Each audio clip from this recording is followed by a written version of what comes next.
د التوبې مبارکه سوره چې د قرآن عظیم شان نهمه سوره ده په مدینه منوره کې را نازله شوې ده 129 مبارک آیاتونه لري تلاوت او پښتو ترجمه یې له 9 آیت څخه اوري اعوذ بالله من الشیطان الرجیم پناه وړم الله تعالی شړل شوی شیطان څخه بسم الله الرحمن الرحیم د الله په نوم چې ډیر زیات مهربان پورا رحم لرونکی دی كالذين من قبلكم كانوا أشد منكم قوة وأكثر أموالا وأولادا فاستمتعوا بخلاقكم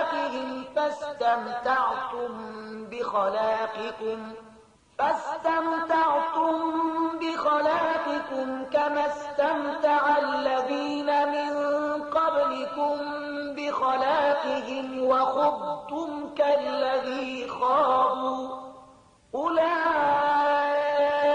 حبطت أعمالهم في الدنيا والآخرة وأولئك هم الخاسرون ستاسي رنگ رونق همغه دی چې ستاسي د پخوانیو غوی له تاسو نه د زیات زور زیات شتمنیو او زیات اولادونو خوندانو نو هغوی په نړۍ کې خپل برخه مزي چرچی وکړي او تاسو هم خپل برخه مزي چرچی همغه سی وکړي لکه چې هغوی کړی وي او په همغه سی خبرو اترو کې تاسو هم بوخت شوي لکه چې هغوی پکې بوخت شوي وو نو د هغو عاقبت دا شو چې په دنیا او آخرت کې د هغو ټول کړو ضایع شول او همغوی په تباهی کې ألم يأتهم نبأ الذين من قبلهم قوم نوح وعاد وثمود وقوم إبراهيم وأصحاب مدين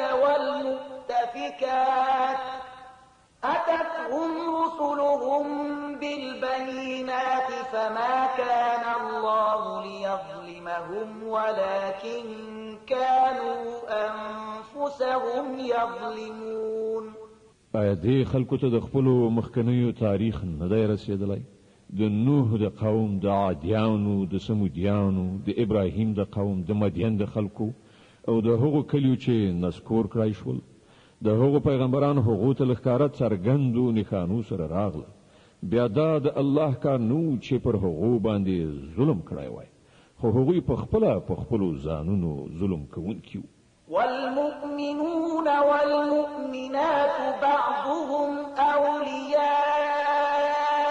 بعض يأمرون بالمعروف وينهون عن المنكر ويقيمون الصلاة ويؤتون الزكاة ويطيعون الله ورسوله أولئك سيرحمهم الله إن الله عزيز حكيم مؤمنان نارینه او مؤمنان ښځې دا ټول د یو بل دوستان دي په ښو چارو امر او له بدیو نه منع کوي لمونځونه قایموي زکات ورکوي او د الله او د هغه د پیغمبر اطاعت کوي دا هغه کسان دي چې پر هغو باندې به د الله رحمت نازلي بشک الله پر ټول بر لاس او د حکمت خاوند دی وعد الله المؤمنين والمؤمنات جنات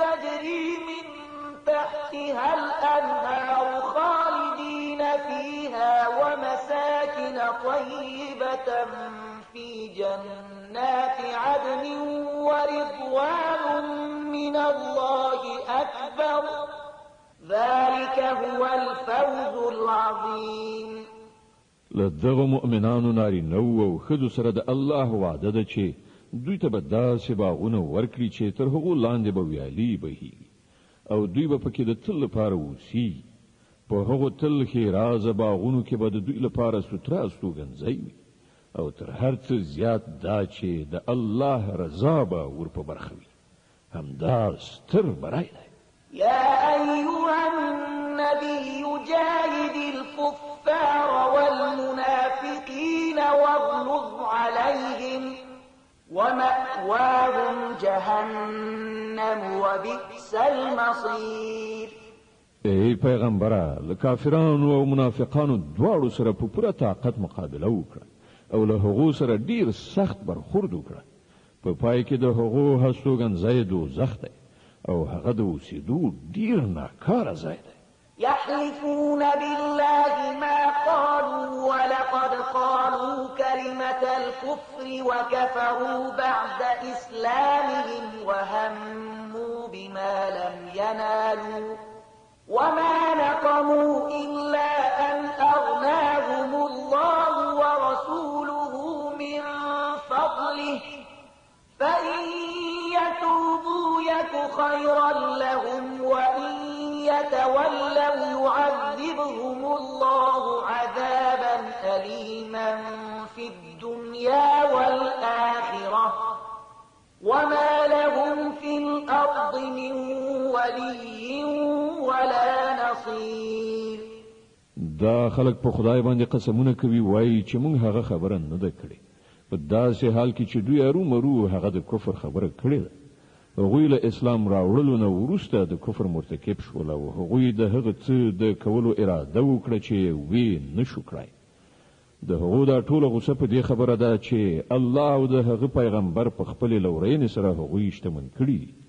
اوس که دوی له خپل دغه کړنچارې نه راوګرځي نو د همدوی لپاره ښه ده، او که دوی راونه ګرځي نو الله به دوی ته ډیره دردناکه سزا ورکړي، هم په دنیا کې او هم په آخرت کې. او په ځمکه کې هیڅ څوک داسې نشته چې د دوی ملاتړ او مرستندوی وي. ومنهم من عاهد الله لئن آتانا من فضله لنصدقن ولنكونن من الصالحين. له دوی نه ځینې داسې هم دي چې هغو له الله سره وعده کړې وه چې که هغه په خپل فضل سره پر موږ لورینه وکړه نو موږ به خیرات ورکړو او نیک عمله وشو. فلما آتاهم من فضله بخلوا به وتولوا وهم معرضون. وکله چې الله په خپل فضل سره هغوی شتمن کړل نو هغوی بخیلي غوره کړه او له خپلې وعدې څخه داسې وګرځېدل چې په هغې باندې پروا قدر نشته. فأعقبهم نفاقا في قلوبهم إلى يوم يلقونه بما أخلفوا الله ما وعدوه وبما كانوا يكذبون. نتیجه دا راووتله چې د هغوی د دې بدلوزي له امله چې له الله سره وکړه او د هغو دروغو له امله چې هغوی وایي الله د هغو په زړونو کې نفاق واچوو چې د هغه حضور ته د هغو د وړاندې کېدو تر ورځې پورې به په هغه پسې تګ پرې نږدي. ألم يعلموا أن الله يعلم سرهم ونجواهم وأن الله علام الغيوب. ایا دا خلک په دې نه دي پوهېدلي چې الله ته آن د هغو پټ رازونه او پټې مشورې ښکاره دي او هغه له ټولو غیبي خبرو څخه په پوره ډول خبر دی. الذين يلمزون المطوعين من المؤمنين في الصدقات والذين لا يجدون إلا جهدهم فيسخرون منهم سخر الله منهم ولهم عذاب أليم. هغه پیژني هغه بخیل شتمن چې د هغو مؤمنانو په مالی قربانیو باندې تبصرې کوي چې په خوښه او مینه یې لګوي او په هغو کسانو پورې مسخري کوي چې له هغو سره د خدای په لار کې د لګولو لپاره له دې پرته نور څه نشته چې هغوی پر خپل ځان باندې تکلیف تیروي او لګښت کوي. الله په دې ملنډو وښونکو پورې مسخري کوي او د هغو لپاره دردناکه سزا ده. استغفر لهم أو لا تستغفر لهم إن تستغفر لهم 70 مرة فلن يغفر الله لهم ذلك بأنهم كفروا بالله ورسوله والله لا يهدي القوم الفاسقين. ای پیغمبره که ته داسې خلکو لپاره بخښنه وغواړي او که یې ونه غواړي که ته اویا ځله هم د دوی د بخښنې هیله وکړې نو الله به هغوی هیڅکله ونه بخي ځکه چې هغوی په الله او د هغه په پیغمبر باندې کافر شوي دي او الله فاسقانو ته د رغېدو لاره نه ښیي. فرح المخلفون بمقعدهم خلاف رسول الله وكرهوا أن يجاهدوا بأموالهم وأنفسهم في سبيل الله وقالوا لا تنفروا في الحر قل نار جهنم أشد حرا لو كانوا يفقهون. کوم خلکو ته چې د بیرته پاتې کېدو رخصت ورکړای شوی وو هغوی د الله له پیغمبر سره د ملګرتیا په نه کولو او په کور کې کېناستلو باندې خوشاله شول او دا یې خوښه نشوه چې د الله په لاره کې په سر او مال سره جهاد وکړي. هغوی خلکو ته وویل چې په دې سخته ګرمۍ کې جهاد ته مه وځئ. دوی ته ووایه چې د دوزخ اور له دې نه زیات ګرم دی. کاشکې له هغو سره د دې شعور وای. فليضحكوا قليلا وليبكوا كثيرا جزاء بما كانوا يكسبون. اوس په کار ده چې دا خلک خندا کم کړي او ژاړي زیات ځکه کومه بدی چې دوی کوي د هغې جزا هم داسې ده چې دوی ته پر هغې باندې ژړا پکار ده. فإن رجعك الله إلى طائفة منهم فاستأذنوك للخروج فقل لن تخرجوا معي أبدا ولن تقاتلوا معي عدوا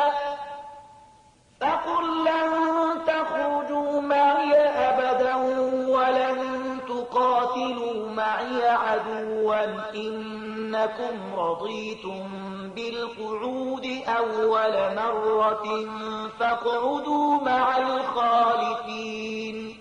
که الله د هغو منسته بیرته راولي او پراتونکي وخت کې له هغو نه کومه ډله د جهاد لپاره له تا څخه د وتلو اجازه وغواړي نو په ډاګه ورته ووایه چې اوس تاسې له ما سره هیڅکله نشئ تللی او نه زما په ملګرتیا کې له کوم دښمن سره جنګېدی شي.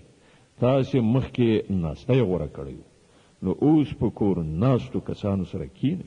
ولا تصل على أحد منهم مات أبدا ولا تقم على قبره إنهم كفروا بالله ورسوله وماتوا وهم فاسقون. او که په راتلونکي وخت کې له هغو نه څوک ومري د هغه د جنازې لمونځه هم ته هیڅکله مه کوه او مه هیڅکله د هغه پر قبر درېږه ځکه چې هغوی له الله او د هغه له پیغمبر نه انکار کړی دی او هغوی په داسې حال کې مړه شوي دي چې فاسقان. ولا تعجبك أموالهم وأولادهم إنما يريد الله أن يعذبهم بها في الدنيا وتزهق أنفسهم وهم كافرون.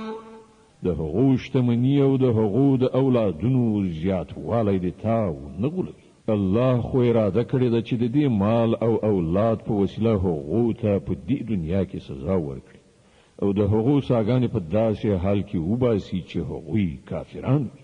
وإذا أنزلت سورة أن آمنوا بالله وجاهدوا مع رسوله استأذنك أولو الطول منهم وقالوا ذرنا لكم مع القاعدين.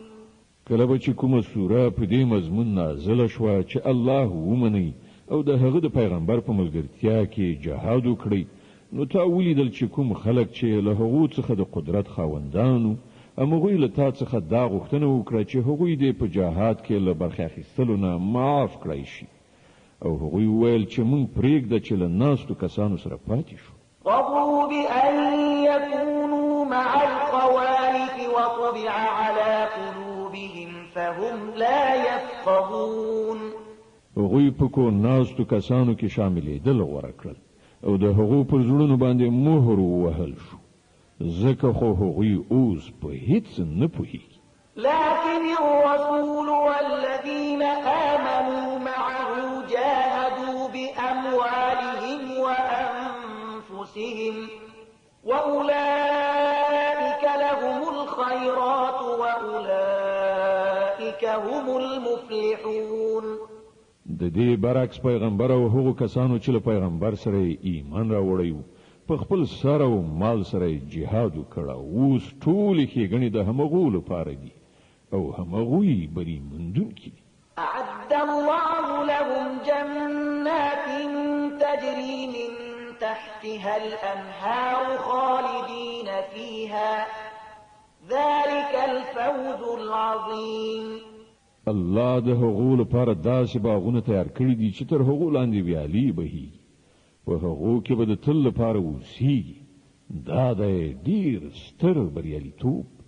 د توبې مبارکه سوره چې د قرآن عظیم شان همه سوره ده په مدینه منورې کې را نازله شوې ده 129 آیاتونه لري.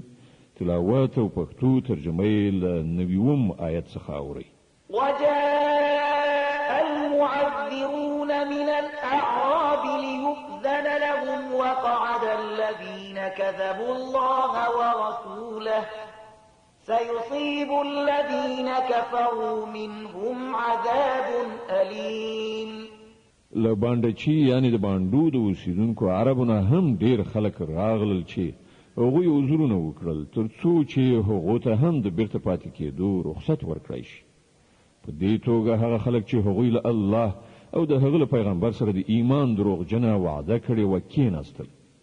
له دې باندچیانو یعنی د باندو د اوسیدونکو چې کومو خلکو د کفر کړنلاره غوره کړې ده ډیر ژر به هغوی له دردناک عذاب سره مخامخ شي.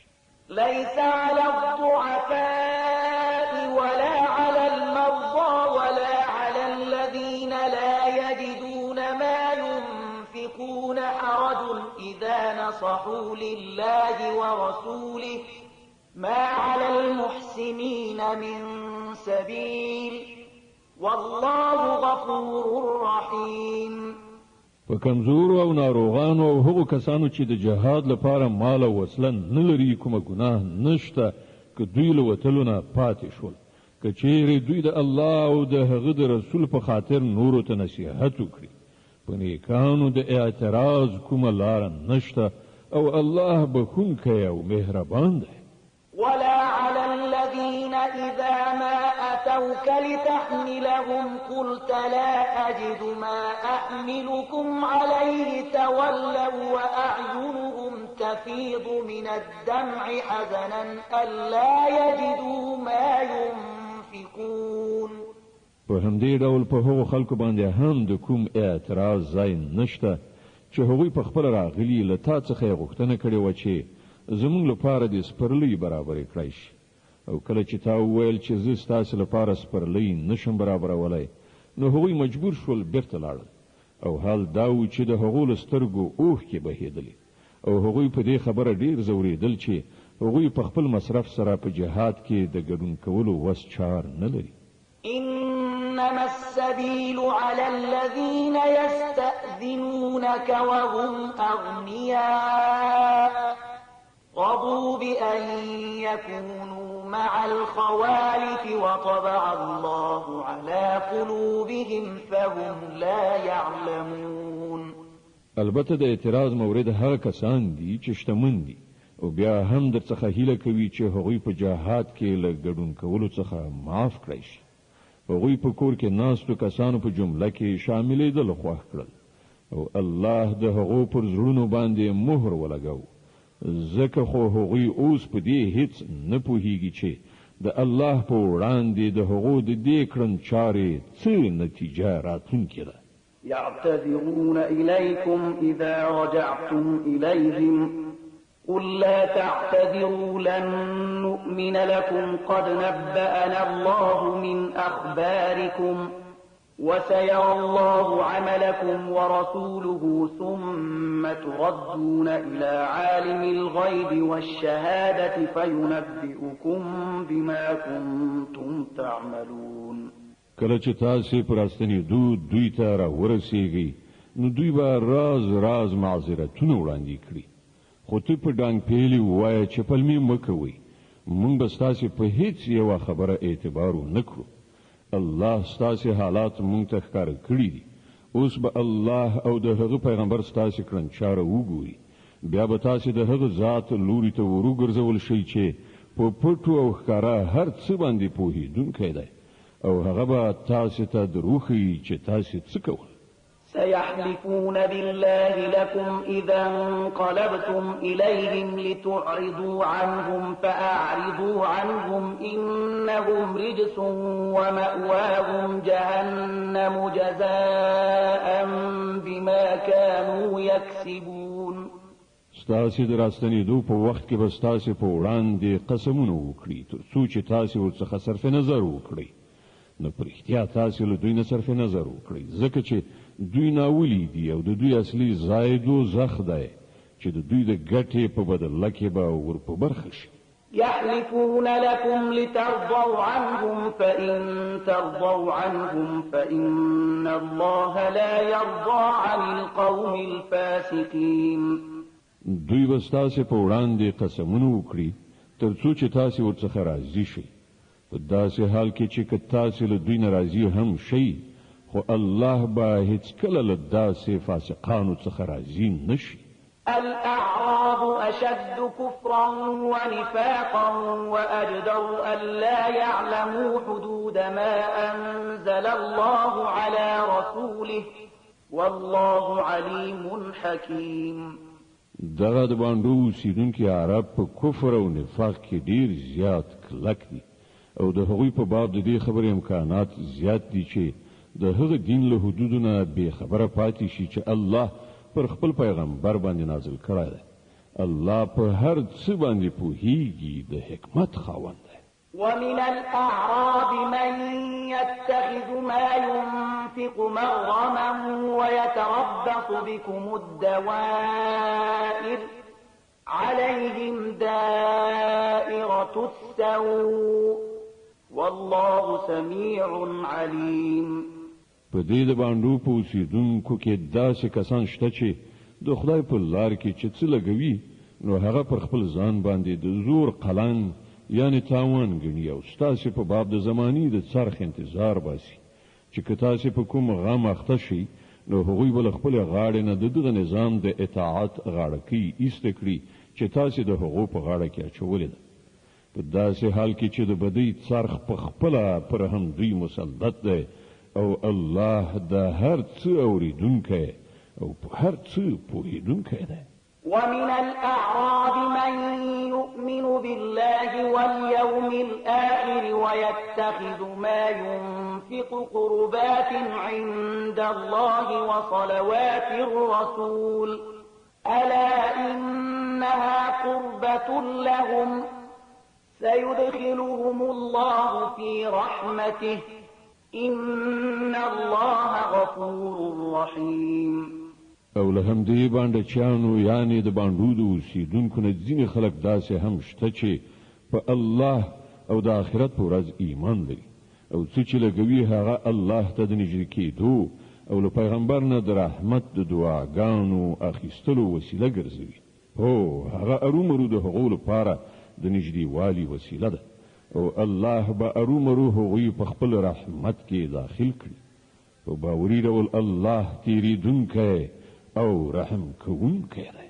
والسابقون الأولون من المهاجرين والأنصار والذين اتبعوهم بإحسان رضي الله عنهم ورضوا عنه وأعد لهم جنات تجري تحتها الأنهار خالدين فيها أبدا ذلك الفوز العظيم. هغه مهاجرین او انصار چې هغوی تر ټولو د مخه د ایمان بلنې ته په لبیک ویلو کې وړاندې شول، دغه راز هغه کسان چې وروسته له ریښتینولۍ سره په هغو پسې راغلل، الله له هغو نه خوښ شو او هغوی له الله نه خوښ شول. الله د هغو لپاره داسې باغونه تیار کړي دي چې تر هغو لاندې به ویالې بهیږي او هغوی به پکې د تل لپاره اوسیږي. همدا ډېر لوی بریالیتوب دی. وممن حولكم من الأعراب منافقون ومن أهل المدينة مردوا على النفاق لا تعلمهم نحن نعلمهم سنعذبهم مرتين ثم يردون إلى عذاب عظيم. ستاسې شاوخوا چې کوم بانډچیان یعنې د بانډو اوسېدونکي اوسېږي له هغو نه زیاتره منافقان دي او په همدې توګه په خپله د مدینې په اوسېدونکو کې هم منافقان شته چې منافقت یې خوی ګرځېدلی دی. ته هغوی نه پیژنې، موږ هغوی پیژنو او موږ به هغو ته 2 ځلې سزا ورکړو، بیا به هغوی د ډېرې سترې سزا لپاره بیرته راوستل شي. وآخرون اعترفوا بذنوبهم خلقوا عملا صالحا وآخر سيئا عسى الله أن يتوب عليهم إن الله غفور رحيم. ځینې نور خلک دي چې هغوی په خپلو ګناهونو اعتراف کړی دی، د هغوی عمل ګډوډ دی، څه ښه دی څه بد، لرې نه ده چې الله پر هغو باندې بیا مهربان شي، ځکه هغه تیریدونکی او رحم کوونکی دی. خذ من أموالهم صدقة تطهرهم وتزكيهم بها وصل عليهم إن صلاتك سكن لهم والله سميع عليم. ای پیغمبره، ته د هغوی له مالونو څخه د صدقې په اخیستلو سره هغوی پاک کړه او د نیکی په لاره کې هغوی وهڅوه او د هغو په حق کې د رحمت دعا وکړه، ځکه چې ستا دعا به د هغو لپاره د ډاډینې وسیله وي. الله هر څه اوري او په هر څه پوهیږي. ألم يعلموا أن الله هو يقبل التوبة عن عباده ويأخذ الصدقات وأن الله هو التواب الرحيم. آیا دې خلکو ته معلومه نه ده چې همغه الله دی چې د خپلو بندگانو توبه قبلوي او د هغو خیراتونو ته منظوري وربخي او دا چې الله ښه معاف کوونکی او رحیم دی؟ وقل اعملوا فسيرى الله عملكم ورسوله والمؤمنون وستردون إلى عالم الغيب والشهادة فينبئكم بما كنتم تعملون. او ای پیغمبر دوی ته ووایه چې تاسو عمل کوئ، الله او د هغه پیغمبر او مؤمنان ټول به وګوري چې تاسو کړو وړو اوس څه دي، بیا به تاسو د هغه ذات لوري ته ورګرځول شي چې په پټو او ښکارو هر څه باندې پوهیږي او هغه به تاسو ته دروخي چې تاسو څه کوئ. وآخرون مرجون لأمر الله إما يعذبهم وإما يتوب عليهم والله عليم حكيم. ځینې نور خلک دي چې د هغو معامله یعنی د هغو توبې مننه د الله په حکم تر اوسه پورې معطل ده، که خوښه شي سزا به ورکړي او که خوښه شي پر هغو باندې به بیا مهربان شي. الله په هر څه باندې پوهیږي او د حکمت څښتن دی. والذين اتخذوا مسجدا ضرارا وكفرا وتفريقا بين المؤمنين وإرصادا لمن حارب الله ورسوله من قبل وليحلفن إن أردنا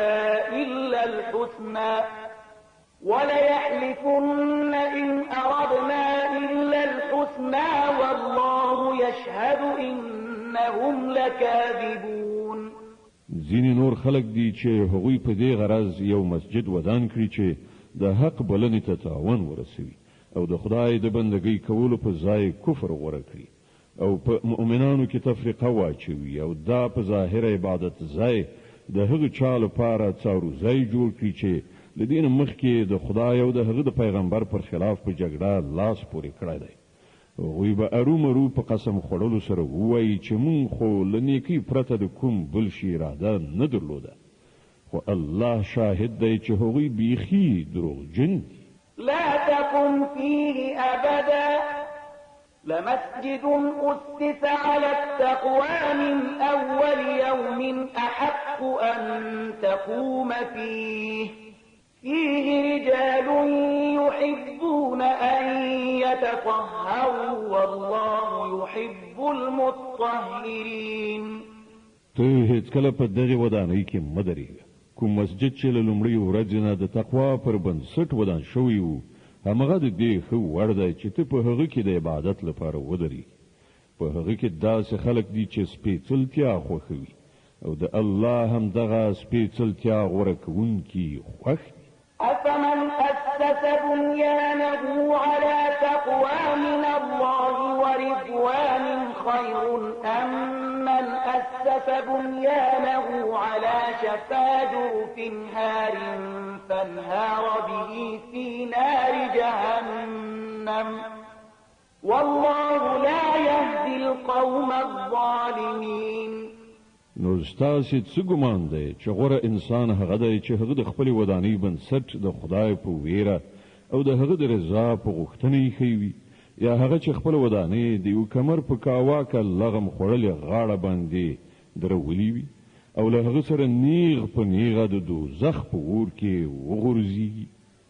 الله داسې ظالمانو ته هیڅکله لاره نه ښیي.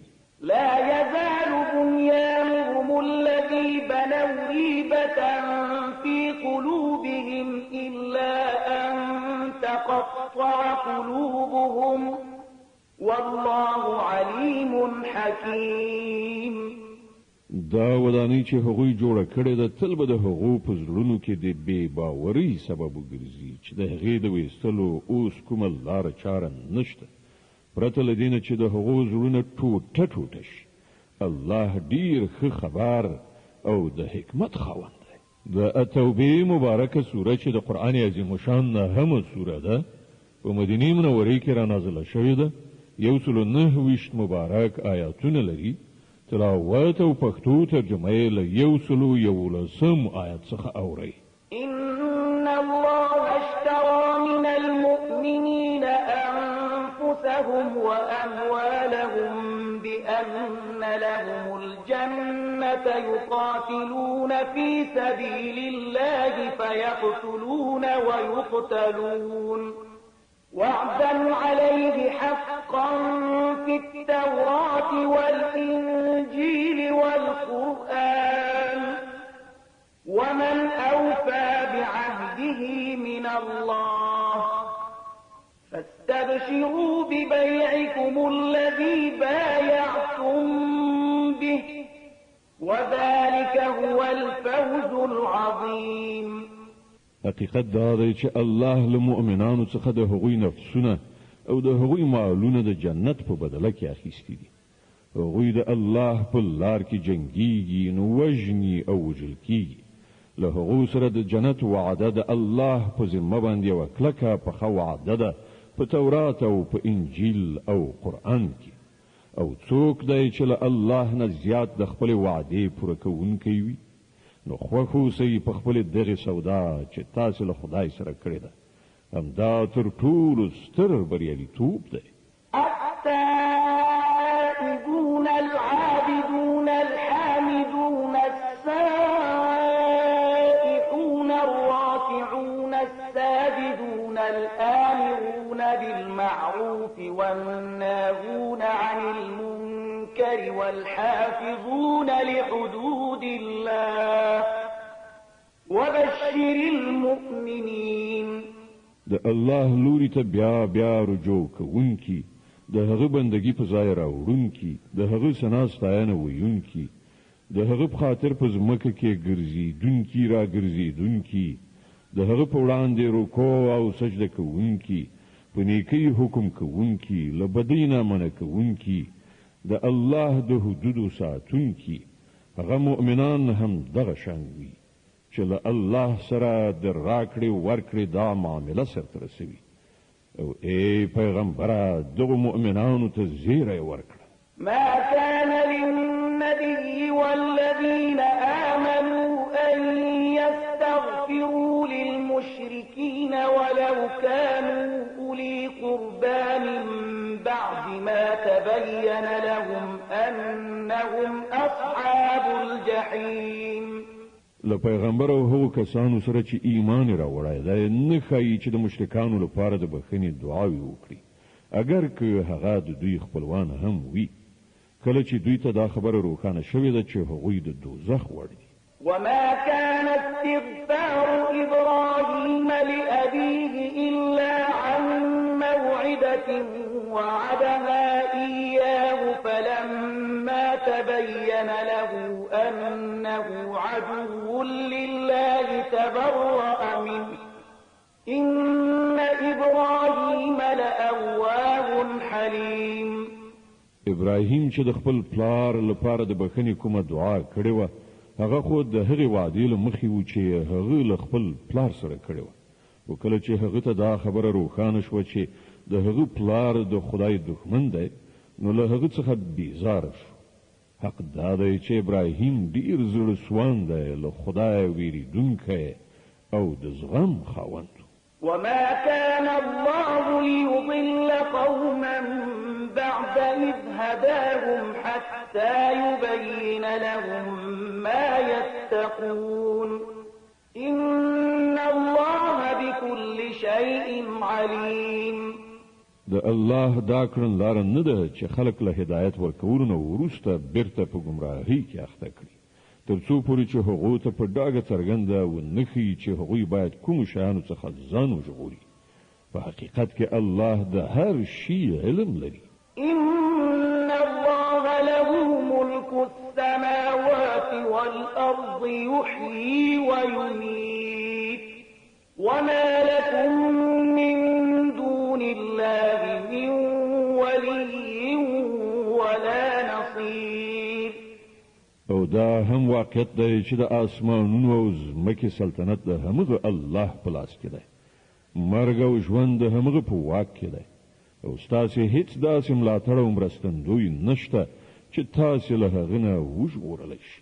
لقد تاب الله على النبي والمهاجرين والأنصار الذين اتبعوه في ساعة العسرة من بعد ما كاد يزيغ قلوب فريق منهم ثم تاب عليهم إنه بهم رؤوف رحيم. الله پیغمبر او هغو مهاجرینو او انصارو ته بخښنه وکړه چې هغوی په ډیر تنګ وخت کې د پیغمبر ملګرتیا وکړه که څه هم چې له هغو څخه ځینو زړونه کوږوالي خواته مایل شوي وو خو کله چې هغوی د دې انحراف پیروي ونه کړه بلکې د پیغمبر ملګرتیا یې وکړه نو الله هغوی معاف کړل. بېشکه چې له دغو خلکو سره د هغه چلند د خواخوږۍ او مهربانۍ دی. وعلى الثلاثة الذين خلفوا حتى إذا ضاقت عليهم الأرض بما رحبت وضاقت عليهم أنفسهم وظنوا أن لا ملجأ من الله إلا إليه ثم تاب عليهم ليتوبوا إن الله هو التواب الرحيم. او هغه درې تنه یې هم معاف کړل چې د هغوی معامله ځنډول شوې وه کله چې ځمکه له خپلې ټولې پراختیا سره سره پر هغوی تنګه شوه او د هغوی خپل ځانونه هم په هغو باندې پیټی شول او هغوی دا وګڼله چې له الله څخه د ژغورل کېدو لپاره د پناه کوم بل ځای په خپله د الله د رحمت له لمنې څخه پرته نشته نو الله په خپل مهربانۍ سره د هغو لوري ته رجوع وکړه تر څو چې هغوی د هغه لوري ته راوګرځي په باوري ډول هغه ښه معاف کوونکی او رحم کوونکی دی. يا أيها الذين آمنوا اتقوا الله وكونوا مع الصادقين. اے مؤمنانو له الله نه ویریږئ او د رښتینو خلکو ملګري شئ. ما كان لأهل المدينة ومن حولهم من الأعراب أن يتخلفوا عن رسول الله ولا يرغبوا بأنفسهم عن نفسه ذلك بأنهم إنهم لا يصيبهم ظمأ ولا نصب ولا مخمصة في سبيل الله ولا يطؤون موطئا يبيض الكفار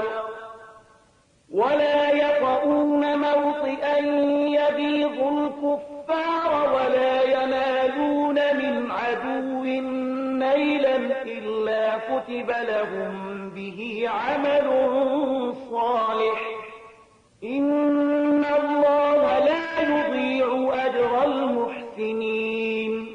د مدینه اوسیدونکو او د شاوخوا د باندو اوسیدونکو ته دا هیڅ کله نه ښایېدله چې د الله پیغمبري پریښی او په کور ناست وای او له هغه نه په بې پروایي سره د خپلو ځانونو په فکر کې شوي وای، ځکه چې داسې به هیڅکله نه وي چې هغوی د الله په لار کې د لوږې تندې او بدني تکلیف څخه کړاو وګالي او د حق د منکرانو چې کومه لاره بدې سي هغوی پرې کوم ګام واخلي او له کوم دښمن څخه چې له حق سره دښمني وي څه غچ واخلي او د هغه په بدل کې هغو ته یو نیک عمل ونه لیکل شي.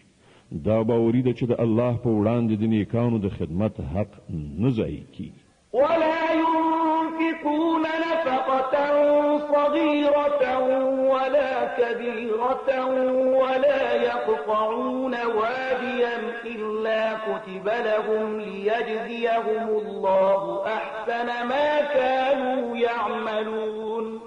په همدې ډول دا به هم هیڅکله نه وي چې د خدای په لار کې هغوی څه لږ ډیر لګښت کوي او د جهاد په منډو ترړو کې هغوی کوم ناو یعنی دره ووهي یعنی پرې ولاړ شي او د هغو په حق کې هغه ونه لیکل شي تر څو چې الله د هغوی د دې غوره کړنچارې مکافات حقوق ورکړي.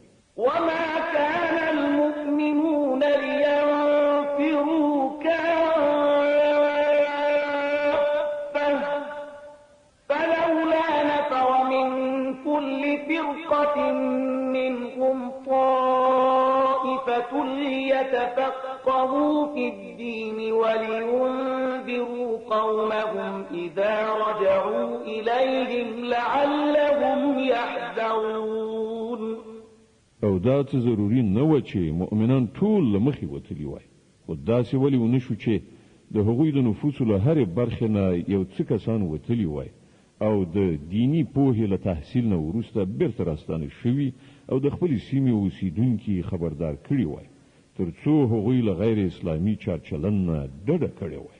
يا أيها الذين آمنوا قاتلوا الذين يلونكم من الكفار وليجدوا فيكم غلظة واعلموا أن الله مع المتقين.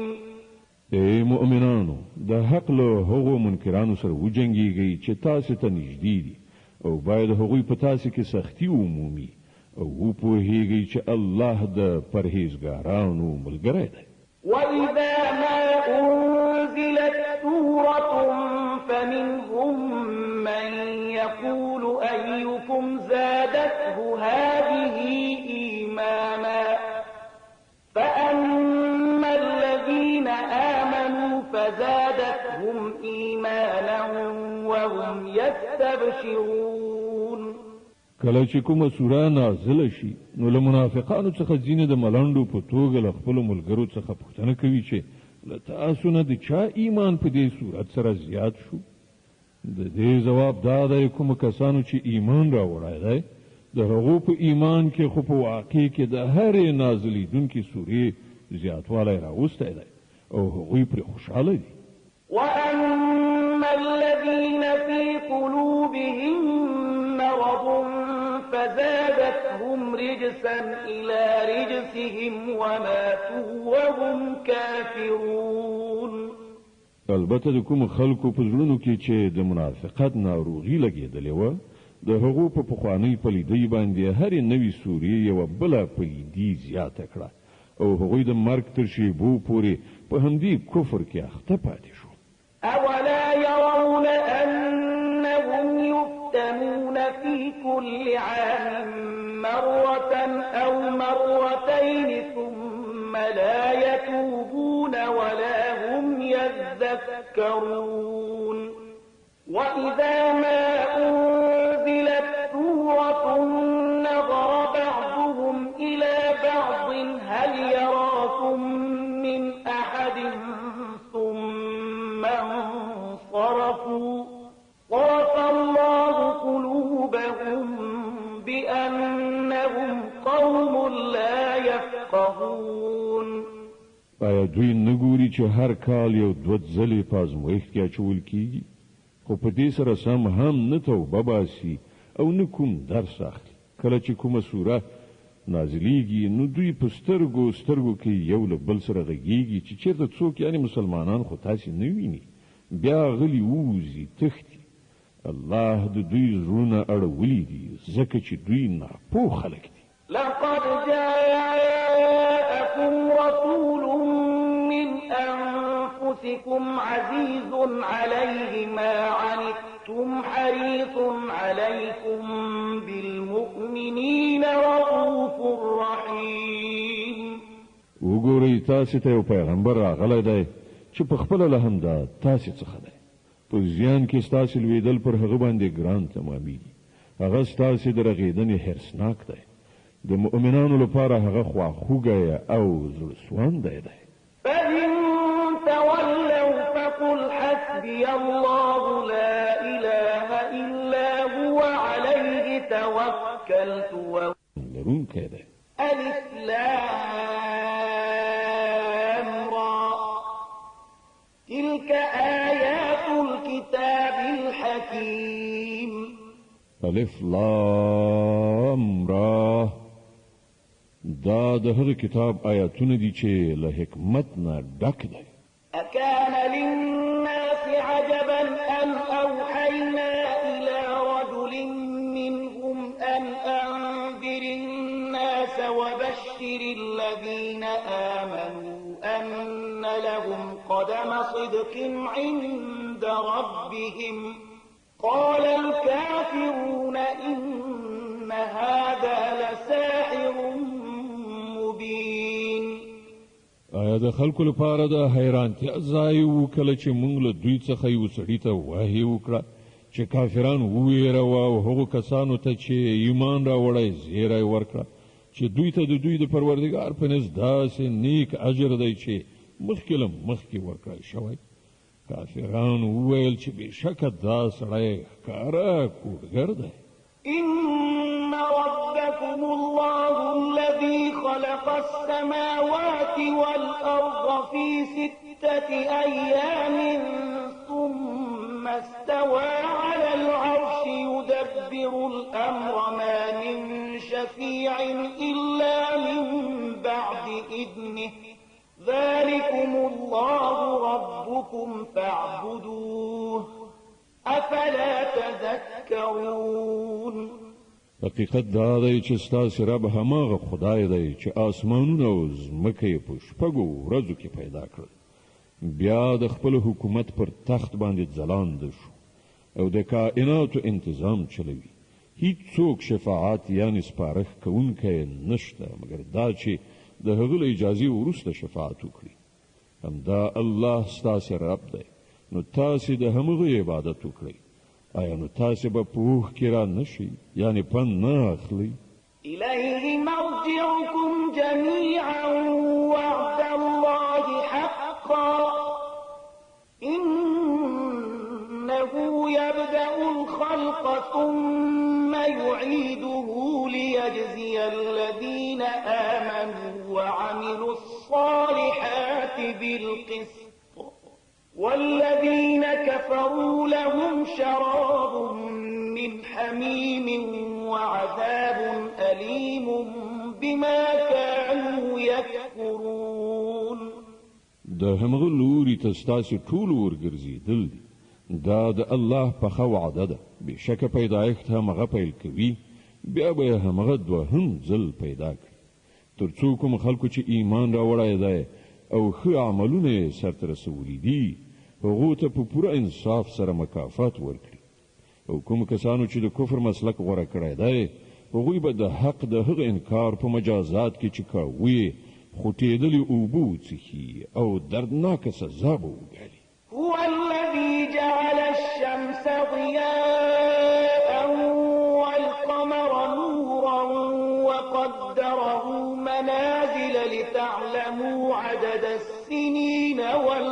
حساب ما خلق الله ذلك إلا بالحق يفصل الآيات لقوم يعلمون په مغده چې لمر رون او سپوږمۍ روښانه پیدا کړې ده او د سپوږمۍ د نری کېدو غټېدو پړاوونه په منظم ډول ټاکلي دي تر څو چې تاسو په هغو سره د کلونو او نیټو حساب معلوم کړئ الله دا هر څه د لوبې په ډول نه بلکې له مقصد سره پیدا کړی دي هغه خپل نښانې د هغو خلکو لپاره چې علم لري په روښانه څرګند توګه وړاندې کوي إن في اختلاف الليل والنهار وما خلق الله في السماوات والأرض لآيات لقوم يتقون په یقیني ډول د شپې او ورځې په اوښتلو راوښتلو یعنی اختلاف کې او په هر هغه شي کې چې الله په اسمانونو او ځمکه کې پیدا کړی دي د هغو خلکو لپاره نښانې دي چې له ناوړه فکر او ناوړه چلند څخه ډډه کول غواړي إن الذين لا يرجون لقاءنا ورضوا بالحياة الدنيا واطمأنوا بها والذين هم عن آياتنا غافلون أولئك مأواهم النار بما كانوا يكسبون حقیقت دا دی کوم خلک چې له موږ سره د یو ځای کېدو هیلهمن نه دي او د همدې دنیا په ژوندانه باندې خوښ او ډاډه شوي دي او هغه کسان چې زموږ له نښانو څخه غافل دي د هغو وروستی استوګنځی به دوزخ وي د هغو ناوړو چارو په بدله کې چې هغوی د خپلې دغې ناوړه عقیدې او غلطې کړنلارې له مخې سرته رسولې إن الذين آمنوا وعملوا الصالحات يهديهم ربهم بإيمانهم تجري من تحتهم الأنهار في جنات النعيم او دا هم حقیقت دی چې کوم کسانو چې ایمان راوړی دی یعنی هغه رښتینولۍ منلي دي چې په دې کتاب کې وړاندې کړی شوي دي او غوره چارې سرته رسولي دي هغوی به د هغو رب د هغو د ایمان له امله پر سمه لاره وخوځوي له نعمت څخه په ډکو جنتونو کې به د هغوی لاندې ویالې بهیږي دعواهم فيها سبحانك اللهم وتحيتهم فيها سلام وآخر دعواهم أن الحمد لله رب العالمين هلته به د هغوی نارې داوي چې پاکې ته ای خدایه د هغوی دعا به داوي چې سلامتیا دې وي او د هغوی هر وینا به په دې سره پای ته رسیږي چې ټوله ثنا ستاینه یوازې د الله رب العالمین لپاره ده ولو يعجل الله للناس الشر استعجالهم بالخير لقضي إليهم أجلهم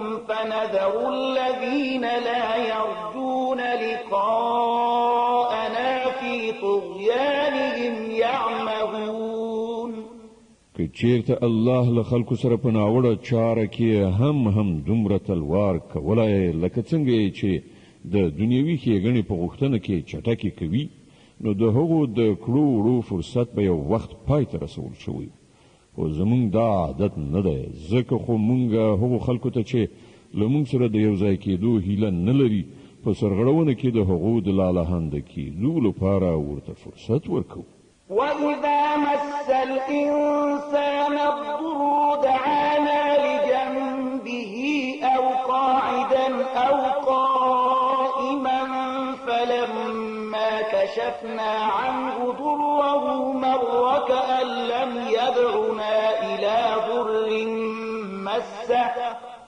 كذلك زين للمسرفين ما كانوا يعملون د انسان حال دا دی چې کله پر هغه باندې کوم سخت وخت راځي نو په ولاړې ناستې او ملاستې مونږ بلی او کله چې مونږ د هغه کړاو ایسته کو نو داسې زی ووځي چې ته به وایې هغه هیڅکله په خپل کومه بده ورځ کې مونږ له سره بللی نه وو. په دې ډول له حده تیري کوونکو لپاره د هغوی کړه وړه ښایسته کړی شوي. ولقد أهلكنا القرون من قبلكم لما ظلموا وجاءتهم رسلهم بالبينات وما كانوا ليؤمنوا كذلك نجزي القوم المجرمين. خلکو مونږ له تاسو نه مخکې قومونه هلاک کړل کله چې هغوی د ظلم چلند غوره کړ او د هغو پیغمبرانو هغو ته له ښکاره څرګندو نښانو سره راغلل او هغوی له سره ایمان را نه وړ. په دې ډول مونږ مجرمانو ته د هغو جرمونو بدله ورکوو. ثم جعلناكم خلائف في الأرض من بعدهم لننظر كيف تعملون. اوس له هغو نه وروسته مونږ تاسې ته په ځمکه کې د هغوی ځای درکړی دی تر څو وګورو چې تاسې څنګه عمل کوئ. وإذا تتلى عليهم آياتنا بينات قال الذين لا يرجون لقاءنا ائت بقرآن غير هذا أو بدله قل ما يكون لي أن أبدله من تلقاء نفسي إن أتبع إلا ما يوحى إلي إني أخاف إن عصيت ربي عذاب يوم عظيم. کله چې دوی ته زموږ روښانه خبرې اورول کیږي نو هغه خلک چې له موږ سره د یو ځای کېدو هیلهمن نه دي وایي چې د ده پر ځای کوم بل قرآن راوړه یا په ده کې څه تعدیل راوله. محمده دوی ته ووایه زما دا کار نه دی چې له خپله ځانه په ده کې څه تعدیل او ترمیم وکړم. زه خو صرف د هغې واحې پیرو یم چې ما ته لیږل کیږي. که زه د خپل رب له امر نه سر وغړوم نو زه د یوې ډېرې هیبتناکې ورځې څخه ویریږم. قل لو شاء الله ما تلوته عليكم ولا أدراكم به فقد لبثت فيكم عمرا من قبله أفلا تعقلون. او وایه که د الله اراده هم دا وای نو ما به دا قرآن تاسې ته هیڅکله نه واورولی او الله به تاسې ته د هغه خبر قدر هم نه وای درکړی. ښه نو ما خو له دې نه مخکې ستاسې په منځ کې یو عمر تیر کړی دی. آیا تاسې له پوهې نه کار نه اخلئ؟ فمن أظلم ممن افترى على الله كذبا أو كذب بآياته إنه لا يفلح المجرمون. نو له هغه نه به غټ ظالم بل څوک وي چې یوه د دروغو خبره له ځانه جوړه کړي د الله لوري ته یې منسوب کړي او یا د الله واقعي آیاتونه دروغ ګڼي. دا باوري ده چې مجرمان هیڅکله نشي بریالي کېدی. ويعبدون من دون الله ما لا يضرهم ولا ينفعهم ويقولون هؤلاء شفعاؤنا عند الله قل أتنبئون الله بما لا يعلم في السماوات ولا في الأرض سبحانه وتعالى عما يشركون. دا خلک له خدایه پرته د هغه څه عبادت کوي چې نه ورته ګټه رسوی شي او نه تاوان وایي چې دا د الله په وړاندې زموږ سپارښتګر دي. محمده دوی ته ووایه آیا تاسې الله له هغې خبرې نه خبروئ چې پر هغې باندې هغه نه په اسمانو کې پوهیږي نه په ځمکه کې. هغه له هغه شرک نه چې دوی کوي پاک دی او لوړ او پورته دی. وما كان الناس إلا أمة واحدة فاختلفوا ولولا كلمة سبقت من ربك لقضي بينهم فيما فيه يختلفون. په ابتدا کې ټول انسانان یو امت شو بیا وروسته هغوی بیلابیلې عقیدې او مسلکونه جوړ کړل او که ستا د پروردګار لخوا لا له پخوا یوه خبره فیصله کړای شوې نه وای نو په کوم شي کې چې هغوی په خپلو منځو کې اختلاف کوي د هغې به پرېکړه شوې وه. ويقولون لولا أنزل عليه آية من ربه فقل إنما الغيب لله فانتظروا إني معكم من المنتظرين. او دا چې هغوی وایي چې په دې پیغمبر باندې د ده د رب له لوري څه کومه اندېښانه ولې نازله نه شوه نو دوی ته ووایه د غیبو څښتنه واکمن خو یوازې الله دی. ښه ده سترګې په لاره اوسئ زه هم له تاسې سره منتظر یم. وإذا أذقنا الناس رحمة من بعد ضراء مستهم إذا لهم مكر في آياتنا قل الله أسرع مكرا إن رسلنا يكتبون ما تمكرون. د خلکو دا حال دی چې له کړاو نه وروسته چې کله مونږ په هغو باندې د رحمت خوند وڅکو نو هغوی سمدلاسه زمونږ د نښانو په باب په دسیسو لاس پورې کوي. دوی ته ووایه الله په خپل چل کې له تاسې نه ډېر تیز دی د هغه په رښتې ستاسې ټول چلونه لیکي. هو الذي يسيركم في البر والبحر حتى إذا كنتم في الفلك وجرين بهم بريح طيبة وفرحوا بها جاءتها ريح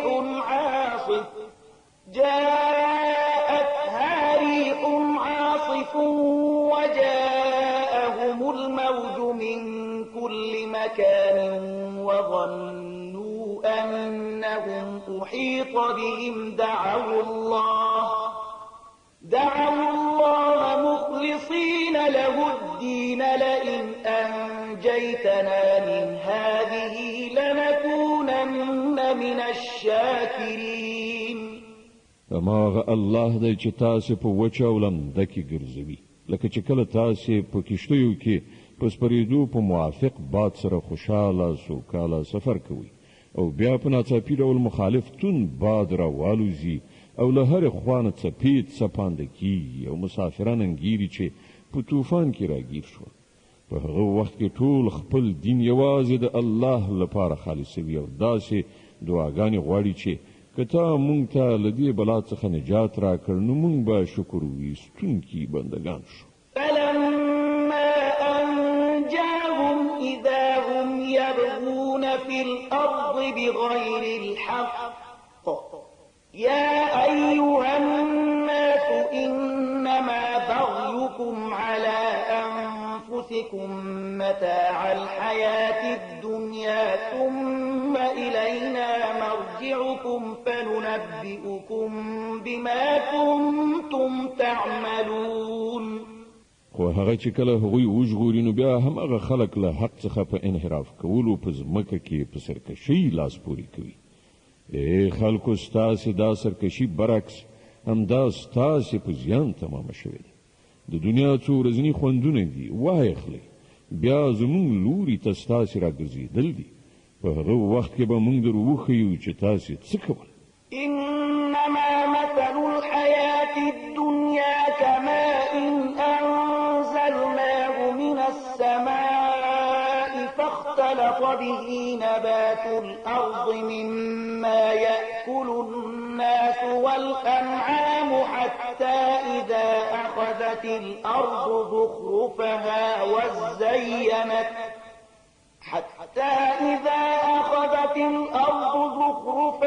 وزينت وظن أهلها أنهم قادرون عليها أتاها أمرنا ليلا أو نهارا فجعلناها حصيدا كأن لم تغن بالأمس كذلك نفصل الآيات لقوم يتفكرون. د دنیا د دغه ژوندانو مثال چې تاسې د هغه په نشه کې مست یې زموږ له نښانو څخه غفلت کوئ داسې دی لکه چې له اسمان نه موږ اوبه ورولې نو د ځمکې حاصلات چې انسانان او څاروي ټول خوري ښه ګڼ شول. بیا په همغه وخت کې چې د ځمکې خپل پسرلی او کښتونه ښکلي ښایسته پکې ولاړو او د هغې څښتنانو دا ګڼله چې اوس موږ له دې نه په ګټه اخیستلو قادر یو. په ناڅاپي ډول د شپې یا د ورځې زموږ حکم راغی او موږ هغه داسې تالا والا کړل چې ته به وایې پرون هلته له سره څه شی نه و. په دې ډول موږ خپلې نښانې د هغو خلکو لپاره په ډاګه څرګنده وړاندې کوو چې فکر کوونکي پوهېدونکي. والله يدعو إلى دار السلام ويهدي من يشاء إلى صراط مستقيم. تاسو په دې فاني ژوندانه باندې غولېدلي او الله تاسو ته د سلامتیا د کور په لوري بلنه درکوي. لارښوونه د هغه په واک کې ده. چاته چې د هغه خوښه شي سمه لاره ورښيي. للذين أحسنوا الحسنى وزيادة ولا يرهق وجوههم قتر ولا ذلة أولئك أصحاب الجنة هم فيها خالدون. کوم کسانو چې د ښو چارو لاره غوره کړه د هغو لپاره ښېګڼه ده او زیاته مهرباني. د هغو پر مخونو باندې به توروالی او خواري خورا نشي. هغوی د جنت مستحق دي. هلته به هغوی د تل لپاره اوسیږي.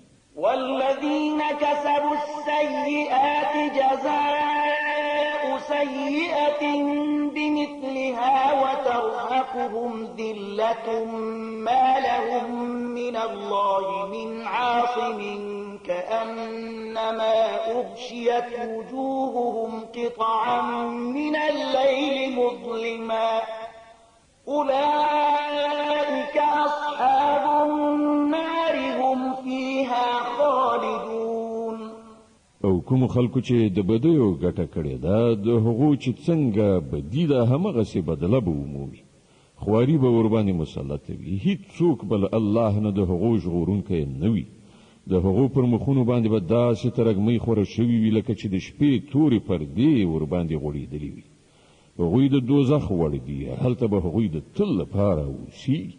ويوم نحشرهم جميعا ثم نقول للذين أشركوا مكانكم أنتم وشركاؤكم فزيلنا بينهم وقال شركاؤهم ما كنتم إيانا تعبدون.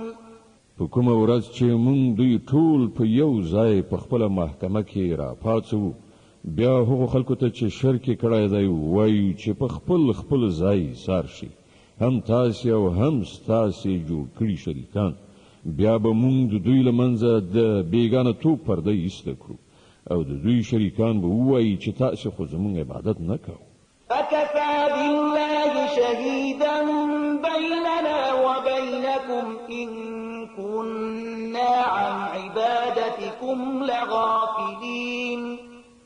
زمونږ او ستاسې په منځ کې د الله شاهدي کافي ده چې که تاسې زمونږ عبادت کوو هم خو موږ ستاسې له دې عبادت نه بیخي بېخبره وو. هنالك تبلو كل نفس ما أسلفت وردوا إلى الله مولاهم الحق وضل عنهم ما كانوا يفترون.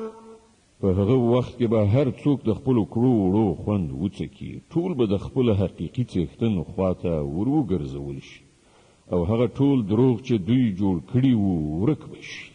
قل من يرزقكم من السماء والأرض أم من يملك السمع والأبصار ومن يخرج الحي من الميت ويخرج الميت من الحي ومن يدبر الأمر فسيقولون الله فقل أفلا تتقون. نو دوی نه پوښتنه وکړه څوک تاسې ته له اسمانه او ځمکې نه روزي درکوي؟ دا د اورېدو او لیدو قواوې د چا په واک کې دي؟ څوک ژوندی له مړي او مړی له ژوندي راباسي، څوک د مخلوقاتو د دې نظم تدبیر کوي. هغوی به ارومرو ووایي چې الله. ووایه نو تاسې د حقیقت پر خلاف تګ کولو نه ډډه نه کوئ. فذلكم الله ربكم الحق فماذا بعد الحق إلا الضلال فأنا تصرفون. په دغو صفتونو سره خو همدا الله ستاسې حقیقي رب دی، نو له حقه وروسته له ګمراهۍ پرته نور څه پاتې شول؟ ښه نو تاسې کومې خواته اړول کیږئ؟ كذلك حقت كلمة ربك على الذين فسقوا أنهم لا يؤمنون.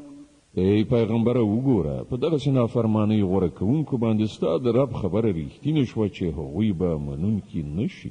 قل هل من شركائكم من يبدأ الخلق ثم يعيده قل الله يبدأ الخلق ثم يعيده فأنا تؤفكون.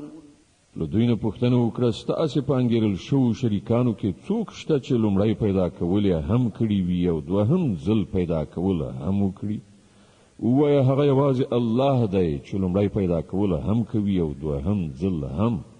نو تاسې دا په کومه چپه لاره باندې خوځول کیږئ؟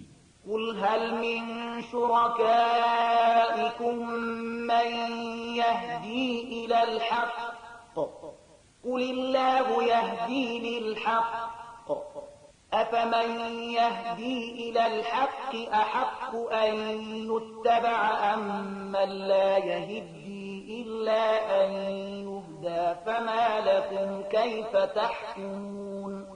له دوی نه پوښتنه وکړه، ستاسې په ګڼل شوو شریکانو کې څوک داسې هم شته چې د حق لوري ته رهبري کوي؟ ووایه هغه یوازې الله دی چې د حق لارښوونه کوي. ښه نو وښیي څوک چې د حق خواته لارښوونه کوي هغه د دې زیات وړ دی چې د هغه پیروي وشي، یا هغه چې په خپله لاره نه مومي مګر دا چې ورته لاره وښودله شي. ښه نو پر تاسې باندې څه شوي دي؟ څنګه چپه چپه فیصلې کوئ؟ وما يتبع أكثرهم إلا ظنا إن الظن لا يغني من الحق شيئا إن الله عليم بما يفعلون. حقیقت دا دی چې له دوی نه زیاتره خلک یوازې په انګېرنې او ګمان پسې روان دي، په داسې حال کې چې ګمان د حق اړتیا یو بڅره یې هم نه پوره کوي. څه چې دوی کوي الله ورباندې ښه پوهیږي. وما كان هذا القرآن أن يفترى من دون الله ولكن تصديق الذي بين يديه وتفصيل الكتاب لا ريب فيه من رب العالمين.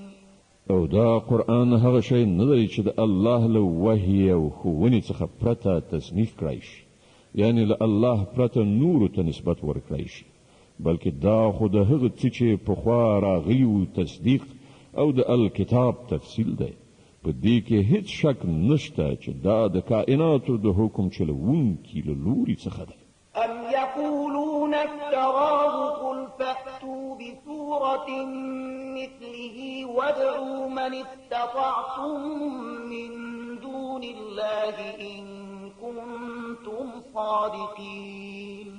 آیا دوی وایي چې پیغمبر دا په خپله تصنیف کړی دی، یعنی په دروغو خدای ته منسوب کړی؟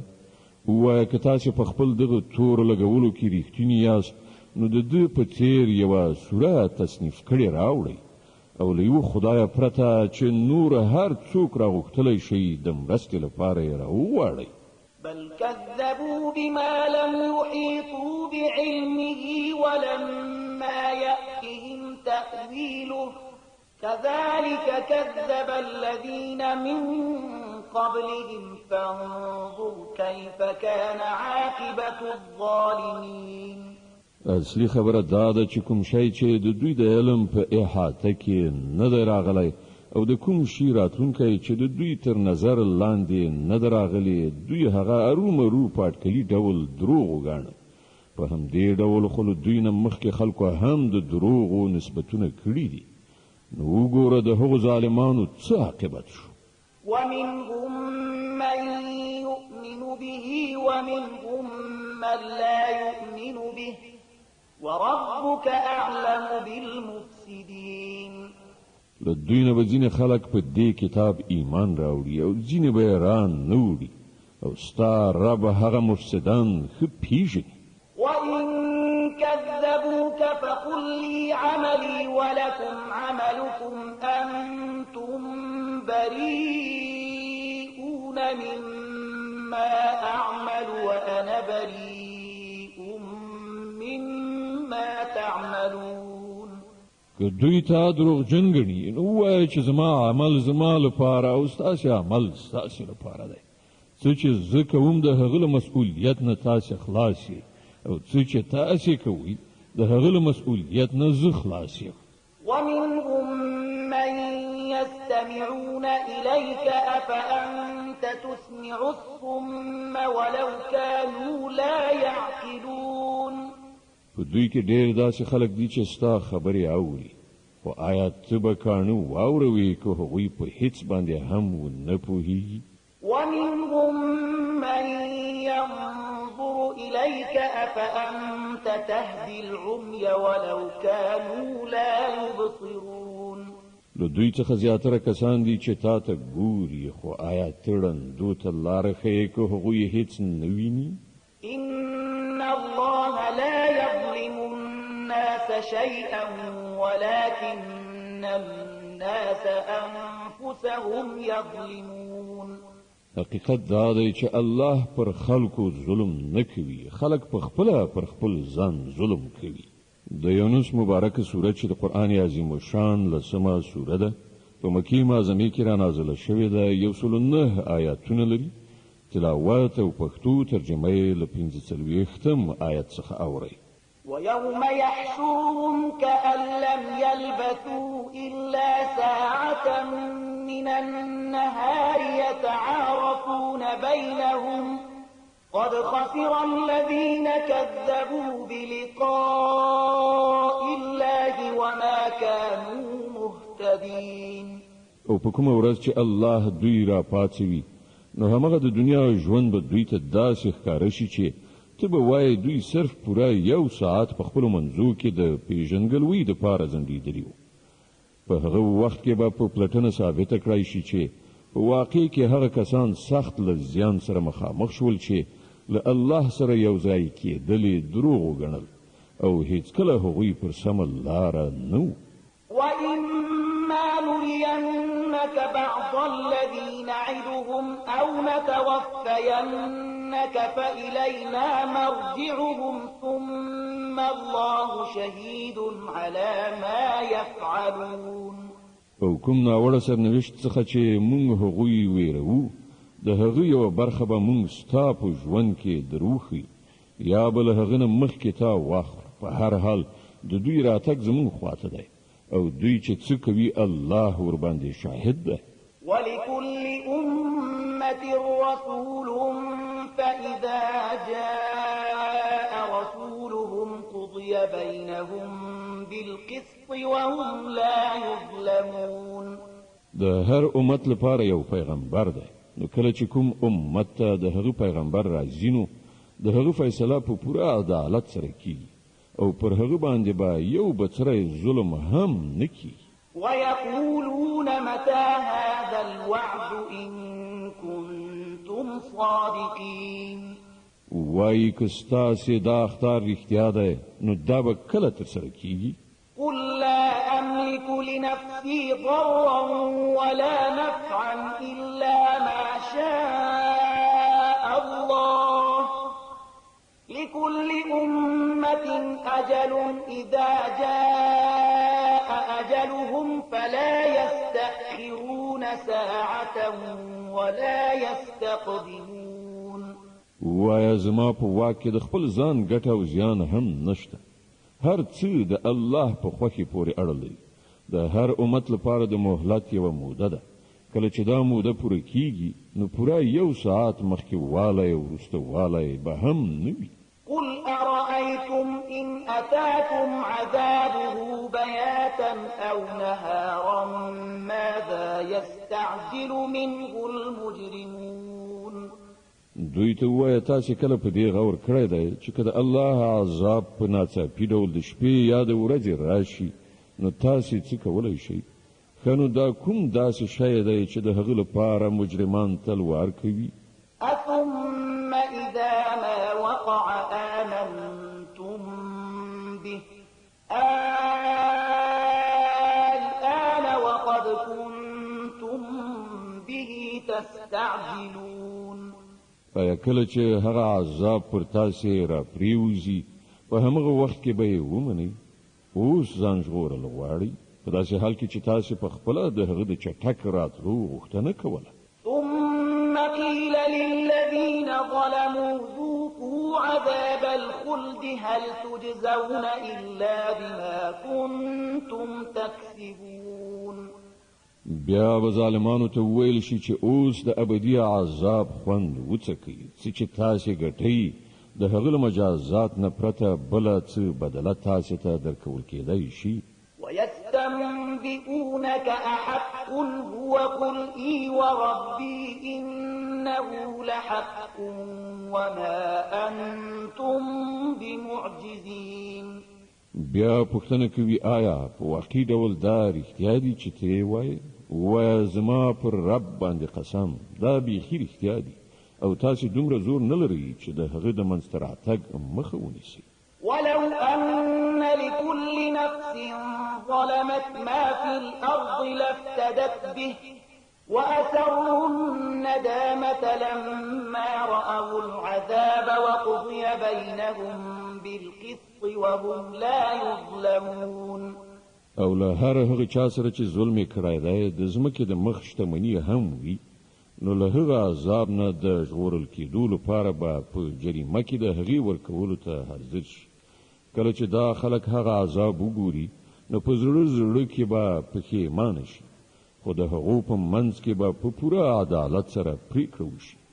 هیڅ ظلم به پر هغو باندې نه وي. ألا إن لله ما في السماوات والأرض ألا إن وعد الله حق ولكن أكثرهم لا يعلمون.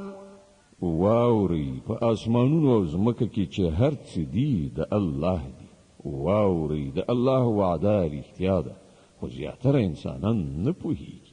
هو يحيي ويميت وإليه ترجعون. هماغه ژوند بخي او هماغه مرګ ورکوي او د همغه په لوري ستاسې ټولو ورګرځېدل دي. يا أيها الناس قد جاءتكم موعظة من ربكم وشفاء لما في الصدور وهدى ورحمة للمؤمنين. ای خلکو تاسې ته ستاسې د رب له لوري نصیحت راغلی دی. دا هغه شی دی چې د زړونو د ناروغیو شفا ده او د مؤمنانو لپاره هدایت او رحمت ده. قل بفضل الله وبرحمته فبذلك فليفرحوا هو خير مما يجمعون. ای پیغمبره ووایه چې دا د الله فضل او د هغه مهرباني ده چې دا شی واستو په دې باندې خو باید خلک خوشحالي وکړي. دا له ټولو هغو شیانو څخه ډېر غوره دی چې خلک یې راغونډوي. قل أرأيتم ما أنزل الله لكم من رزق فجعلتم منه حراما وحلالا قل الله أذن لكم أم على الله تفترون.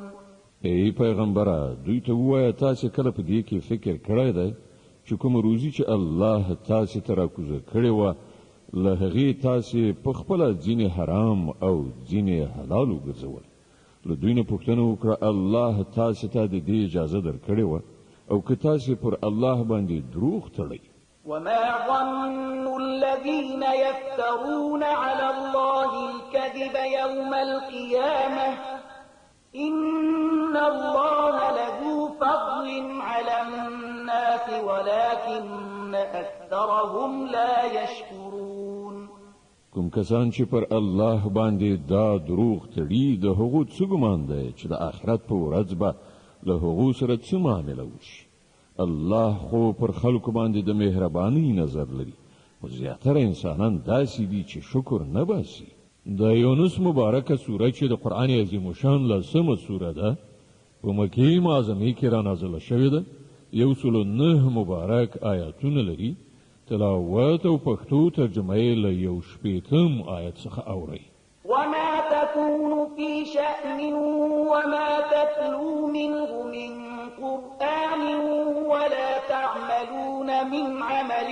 إلا كنا عليكم شهودا إذ تفيضون فيه وما يعزب عن ربك من مثقال ذرة في الأرض ولا في السماء ولا أصغر من ذلك ولا أكبر إلا في كتاب مبين ای پیغمبره ته چې په هر حالت کې اوسې او له قرآن نه چې هر څه اوري او ای خلکو تاسې هم چې څه کوئ د هغو ټولو په دوران کې مونږ تاسې ګورو هیڅ د یو بڅري په اندازه شی په اسمان او ځمکه کې داسې نشته نه وړوکی نه غټ چې ستا د پروردګار له نظره پټ وي او په یو روښانه دفتر کې درج نه وي ألا إن أولياء الله لا خوف عليهم ولا هم يحزنون الذين آمنوا وكانوا يتقون واوري څوک چې د الله دوستان دي ایمان راوړی دی د تقوا کړنلاره غوره کړې ده پر هغو باندې کومه ویره او کړاو نشته لهم البشرى في الحياة الدنيا وفي الآخرة لا تبديل لكلمات الله ذلك هو الفوز العظيم د دنیا او آخرت دواړو په ژوندانه کې د هغو لپاره زیری دی د الله خبرې نشي بدلیدلی همدا لوی بریالیتوب دی ولا يحزنك قولهم إن العزة لله جميعا هو السميع العليم ای پیغمبره دا خلک چې په تا پورې کومې خبرې تړي هغه دې تاون نه زوروي عزت په تمامه معنا د خدای په واک کې دی او هغه هر څه اوري او په هر څه پوهیږي ألا إن لله من في السماوات ومن في الأرض وما يتبع الذين يدعون من دون الله شركاء إن يتبعون إلا الظن وإن هم إلا يخرصون خبر اوسئ د آسمانونو اوسیدونکي وي که د ځمکې ټول د الله ملکیت دی او کوم کسان چې له الله څخه پرته له ځانه جوړ کړو شریکانو ته بلنه ورکوي هغه خالص د وهم او انګیرنې پیروان دي او محض اټکلونه کوي هو الذي جعل لكم الليل لتسكنوا فيه والنهار مبصرا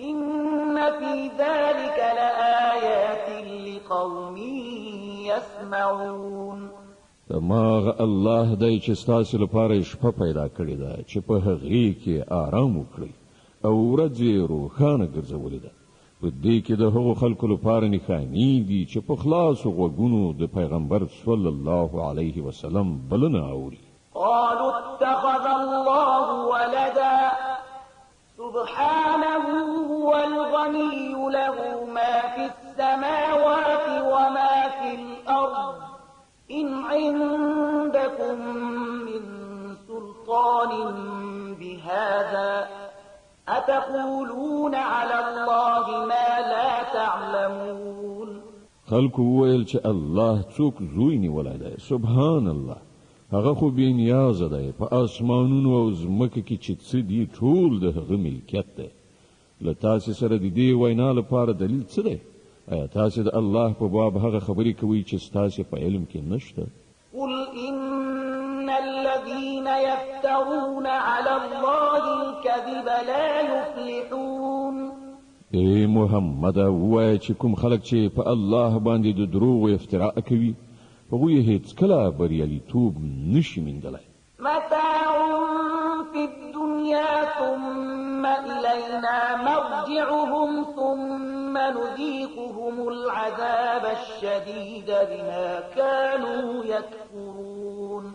د دنیا په څو ورځني ژوندانه کې د مزې چرچې وکړي بیا زموږ لوري ته د هغو راګرځېدل دي. بیا به موږ د هغه کفر په بدل کې چې هغوی مرتکب کیږي پر هغو باندې د سخت عذاب خوند وڅکو. واتل عليهم نبأ نوح إذ قال لقومه يا قوم إن كان كبر عليكم مقامي وتذكيري بآيات الله فعلى الله توكلت فأجمعوا أمركم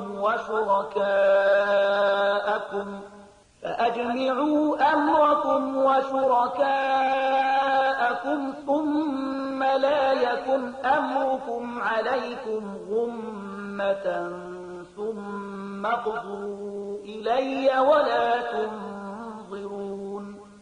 دوی ته د نوح قصه واوروه. د هغه وخت کیسه چې کله هغه خپل قوم ته ویلي و چې ای زما قومه که ستاسې په منځ کې زما اوسېدل او د الله د آیاتونو په بیا اورولو سره له غفلت نه ستاسې راویښول ستاسې لپاره له زغم نه پورته شوي دي نو زما توکل پر الله باندې دی. تاسې د خپلو انګېرلو شریکانو په ملګرتیا سره یوه پریکړه وکړئ او هر څه پلان چې ستاسې په نظر کې وي پر هغه ښه فکر غور وکړئ تر څو چې د هغه کوم اړخ ستاسې له نظره پټ پاتې نشي. بیا زما پر خلاف هغه عملي کړئ او ما ته هیڅ کله مهلت مه راکوئ. صدق الله العظيم. الله ستر رښتیا ویونکی دی.